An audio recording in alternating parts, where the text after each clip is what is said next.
everyone, it's me, Kay. So ngayon nandito tayo sa sikat na food park. Dito lang yan sa Sampaloc, Manila.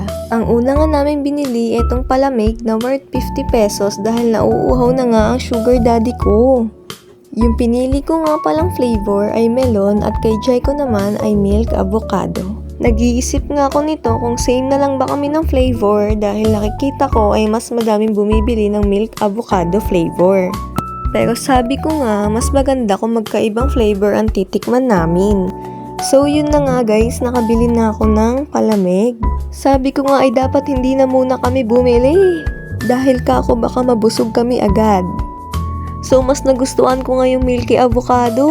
Sabi ko nga ay palit kami, pero joke lang yon.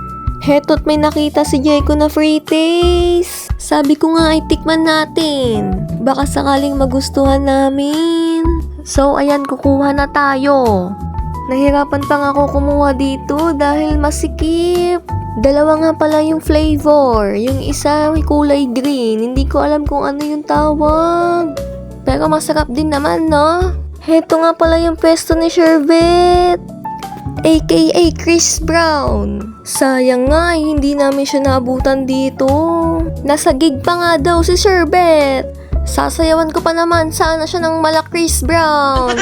Sa tapat nga nito, maraming seafood. Sabi ko nga mukhang fresh yung talaba dahil kulay puti. Sabi ko nga kay Jaiko, tikman namin. Nakaraan pa talaga namin gusto kumain ng talaba. 120 nga ang per order nito. At bumili na nga kami. Sulit naman yung 120 dahil 4 pieces na siya at malalaki. Sana all malaki yung talaba. May nilalagay nga silang spices. Natatakam na nga kami. Dito nga kami natagalan. Dahil ilang minuto bago pa ito maluto. Madami nga bumibili dito. Parang dito nga naubos yung oras namin, no? Dahil sa tagal lang maluto. Madami nga silang seafoods dito. At malapit na siya maluto. Heto na nga at luto na. Talagang napapalunok nga ako ng laway. So eto na, i-unbox na natin. Grabe, itsura pa lang.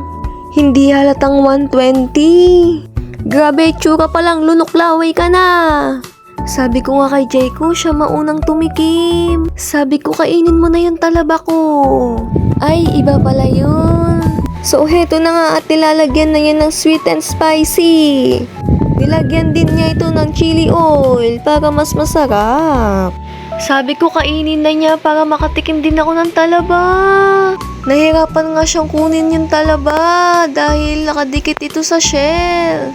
Pero yung talaba ko, madali lang kainin. Haha, char. So, yung katabi nga ni Jaiko kumain is bumili rin siya ng scallops. Pero, curious din siya sa lasa ng talaba. Daw kasing masarap. Kaso bukang mabibitin daw siya sa 4 na peraso.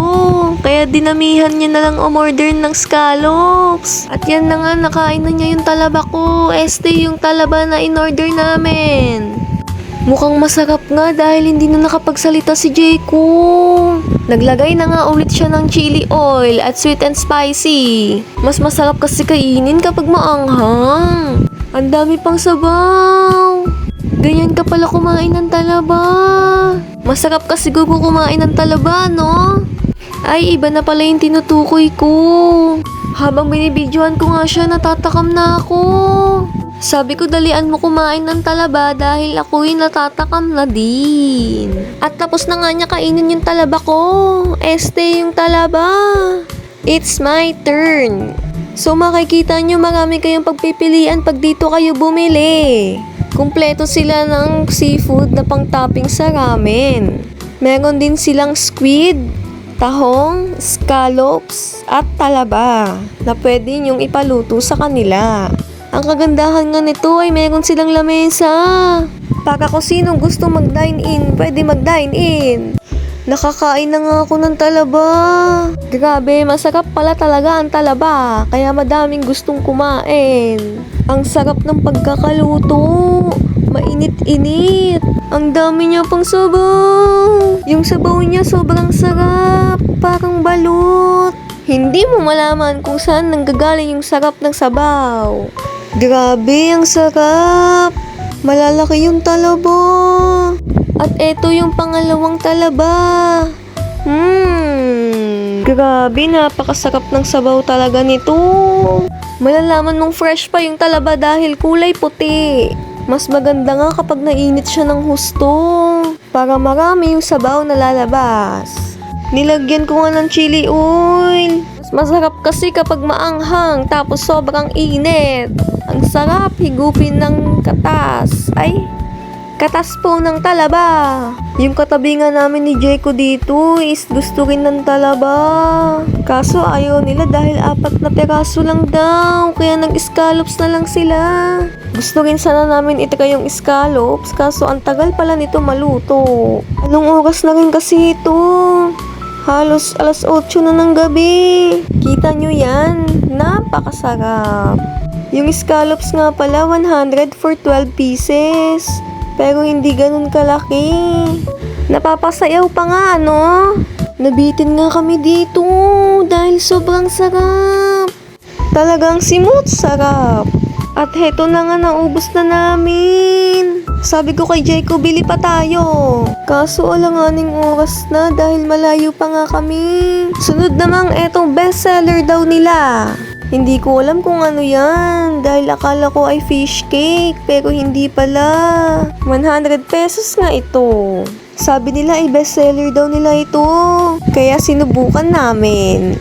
Hindi nga namin nagustuhan dahil akala namin ito ay fish cake. Masarap naman siya, no? O baka dahil nag-expect lang kami na tteokbokki at fish cake to. Hindi nga namin to naubos. Binibigay nga namin to sa mga batang naglalaro sa labas pero ayaw nila dahil Muslim daw. Kaya kinain na lang din namin. Malasa naman siya, no? Hindi lang namin nagustuhan or baka naninibago lang talaga kami. Heto na nga at titikman na niya. Okay naman yung lasa niya. Kaso pag tumagal, hindi ko na nagugustuhan dahil parang nauumay. At heto na nga, nakita ko na yung baga ng mama mo. Sabi ko talaga kay Jayco, hindi tayo pwedeng umuwi nang hindi tayo bumibili ng baga ng mama mo. Nakikita ko nga kasi to sa FYP ko. Trending nga ito, 50 pesos nga ito per cup. Mukha lang onti yung laman pero madami pala. Masarap nga talaga ang baga ng mama mo. Masarap din yung kanilang suka. Talagang nagbabagay sa kanilang baga. Nag-away nga kami dito saglit, dahil hindi daw namin binili yung burger na buy one take one na nasa dulong pwesto. Sabi ko kasi baka mabusog ka agad kapag ayan agad yung binili natin. Ang sabi nga pala namin ngayon, dito lang kami nag-celebrate. Ayun lang. Bye!